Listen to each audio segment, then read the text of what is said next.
and gentlemen, welcome to the Indie Showcase, your go-to podcast for underrated, unseen indie video games. I'm Bram Burger Johnson, here with... Rory Burger Johnson. My brother. But first... And here we come. The pun that's hard to watch and will crash and burn. Well, we better watch out for that fire, because we're going into Firewatch. Ow. Okay, so... I recently just finished up the game. You played the game about a year ago or so. Something like that. So, I just want to hear what your thoughts on the game were, because I've already got my thoughts fairly fresh, and I don't want to intrude on any thoughts that you have of the game. Okay, well, I thought the game was polished enough. It was a beautiful landscape to walk around in, and that was basically it. The story was nice, but not the best I've seen, but... It's definitely an experience that you would want to play through yourself because of just most of the experience is from the surrounding environment and the interactions you have with the other person in the other tower. Right, so I guess before we get too far into it and to many people's confusion, let's at least outline what the game is. Firewatch is a walking simulator in which you play as the character Hank. It's Henry. Henry. And you are... They give a very basic outline of Henry before you start playing the game. And it doesn't really matter what options you choose during the beginning. But basic outline is, hey, Henry's here at the Forest Preserve working as a fire watchman in one of the lookout towers. Because back home, he has a wife with dementia who can barely recognize him. So he's kind of feeling useless. His wife doesn't really recognize him. He's just kind of lost. And honestly, he just wants to get away from his problems. So he saw this job in a paper that said, oh, I can go here and get some free money. Well, not free, but you get the idea. And get away from his troubles. So you mostly enjoyed the game. It was polished enough for indie game standards. I have... the same agreement. You said the story wasn't very interesting. I thought, maybe it's just because I'm older, I'm not really sure, but I found the story more interesting than the landscape. That's just me, I guess. But I found the story to be very engaging for me, especially speaking to your boss. I can never remember her name. We always called her Boss or D, but her actual name is Delilah or something like that. Right, so you're only in contact with Delilah via radio contact, so you're constantly raising your headset radio to talk to her in the other tower, receiving orders, advancing dialogue, and she was well-built enough of a character to interact with your, at the moment, very clearly defined, but still left as mostly an empty slate character Henry. I thought that was the most interesting part, and as you continue out through the game, things get a little weird at the Forest Preserve. I won't go into further details of why or how, because that'll be mostly spoilers, but, I think we can basically say things get interesting about the midway in, near the end. Yeah, about midway in. I would say that, yeah. Yeah, the game's around, total, it's 79 days, I think we figured out. In-game days. In-game days. However, the game jumps around days quite a bit. It does. The first few days are like day 1, day 2, day 3, day 4. But once you get past day 4, I think it jumps all the way to day 28. Or something like that. And then that's literally for like 20 minutes. And then it jumps straight over to day 50. And it jumps around like quite a bit in time skips, which really helps to highlight the importance of the story. And the fact that nothing happens for quite a while. Yeah. I mean, the characters are left to their own devices for the most part. I remember on one of the days, you literally just come out of the loading screen with Henry going to go fishing. Although that gets interrupted by something that I'm not going to get into. Main issue I had was, honestly, and this is just because I'm not a huge walking simulator fan. Roar, have you played any walking simulators before this one? Not really walking simulators, unless you count Stanley Parable as a walking simulator. I wouldn't, honestly. I wouldn't either. Yeah. Which is another indie game. That one should be covered at some point. Eventually. But anyway, back to Firewatch. The main issue I had was, because I'm not a huge fan of walking simulators, I thought there were several parts in the map where I thought I could, I was right next to the trail I had to take. And I was like, okay. There's a little bit of an incline here, but I'm pretty sure I can just climb up it, and oh wait, it's a walking simulator. I can't climb.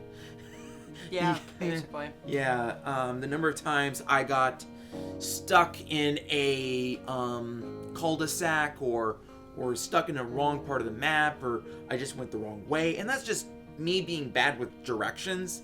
But my gosh, I could not find my way half through the map most of the time. Like, even at the very end of the game where you have to exit the forest, yeah, I could not find the exit, no matter how hard I tried. Yeah, that took me a while. Yeah, I went west instead of east, I went north instead of south, then I went south instead of north. Just, oh my gosh. And then, ironically, the part where I didn't have a map was where I was absolutely the worst. But that was because I was at Delilah's tower. Although I didn't know that her tower was at the top, there was like this extremely small opening in the rocks that you're supposed to know that you go up this to get to the top of the tower. And that's where you trigger like the true ending of the game or whatever. But I could not find that entrance no matter how hard I tried. So I kept going, okay, there's a porta potty here. Do I go in the porta potty and use it? No, you just have to keep looking around till you find it. Really?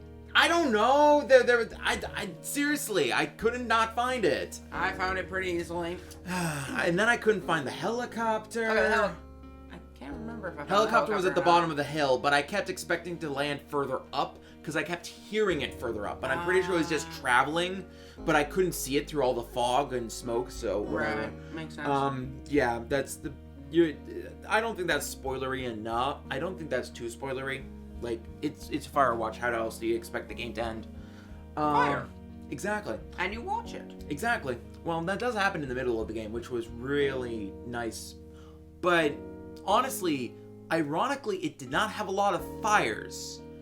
There was only 2 in the entire game?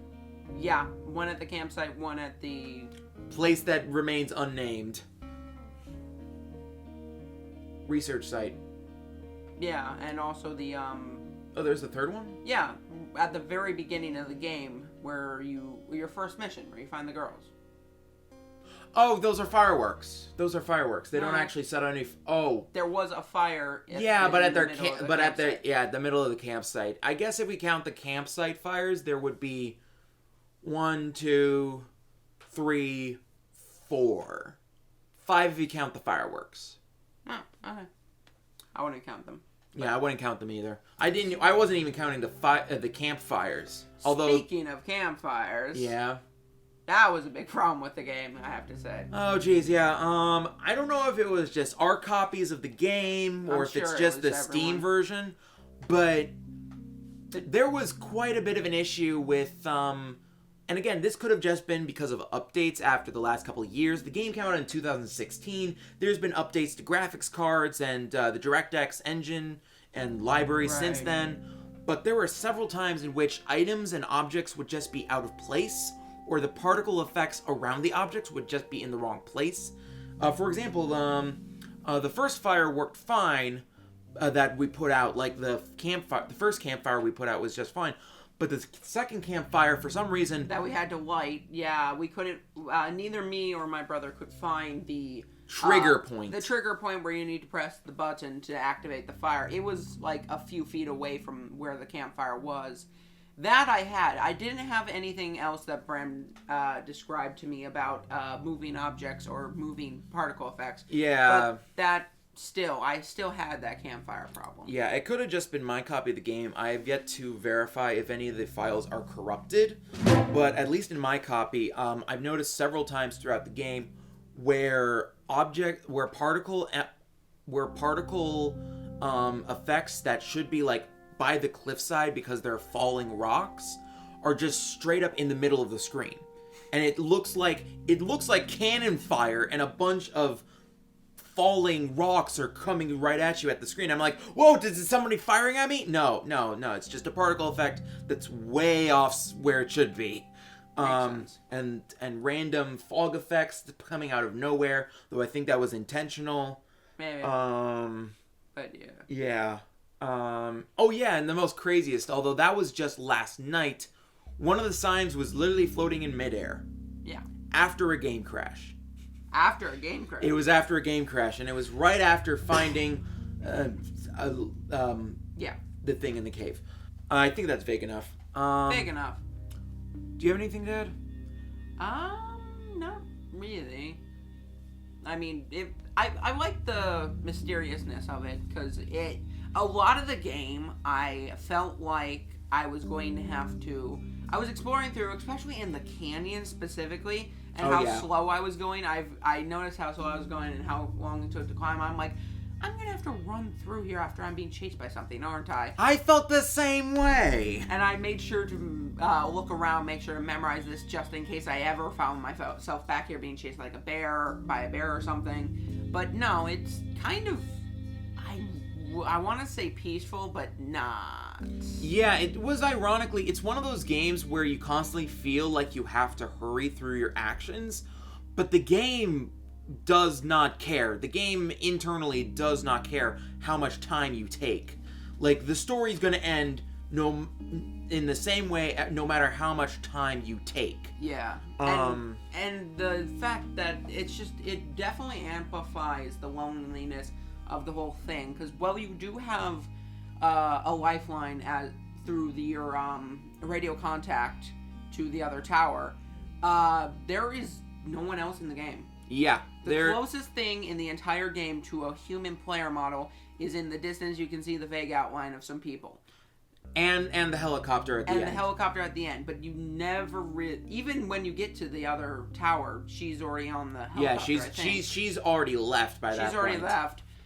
So yeah, you never see anyone else in the entire game, which definitely makes it very creepy, especially because you're definitely waiting to see something. Yeah, like the closest you would get besides those player models, which are very basic. And I don't even think they're models. I think they're 2D. Well, the helicopter operator yeah. is 3-dimensional, but I couldn't see the guy up in the canyons very well. But the closest you get to like actual human faces is that you could actually identify is hand-drawn pictures you get throughout the game from various residences that used to be there before you were for like camping. Mm-hmm. But yeah, that also brings up the main part of the game is like collecting things, specifically map pieces. Oh geez, no kidding. That was an interesting part of the game. Throughout, you have a small mini map a very, very, very basic map. A very basic map, which you can then, as you go around and go into places that are not marked on the map, you will find a locked box, which you can then unlock and get another section of the map to add to your map. You're told very early on that the key combination for every lockbox is the exact same code. So you can open basically any one and get the maps and any other items that are inside. Right, which range from anywhere to lore, to supplies, to just pine cones. There was a lot of pine cones. There was a lot of pine cones. It should be called Pine Cone Watch. Be more accurate. Yeah. But that's not the name of the job.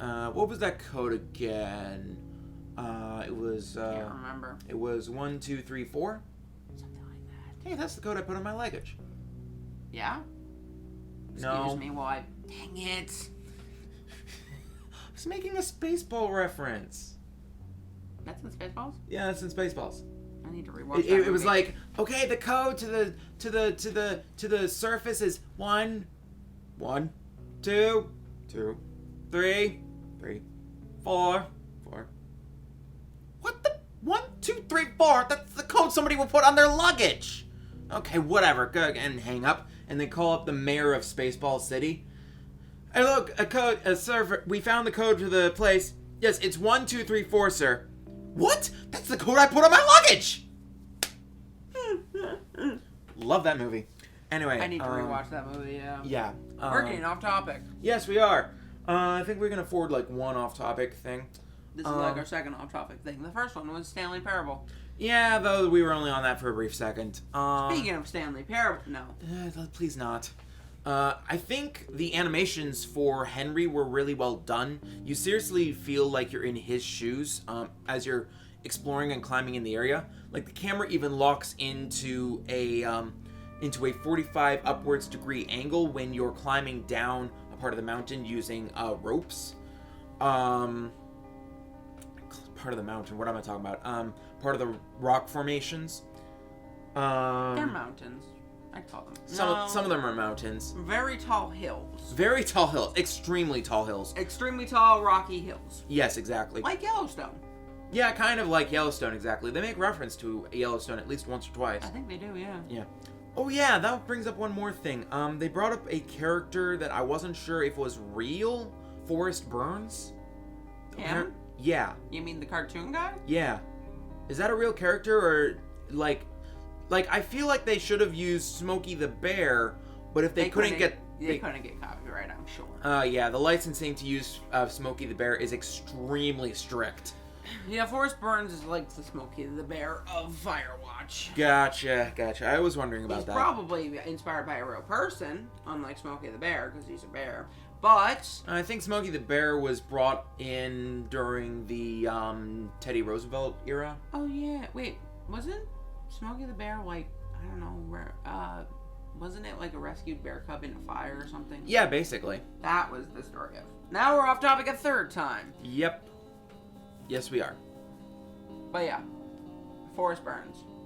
Yeah, Forrest Burns not real. Got it. I don't think so. Or at least, no, sure. Okay. I was just wondering when I was playing the game. Is there anything else? No. Okay.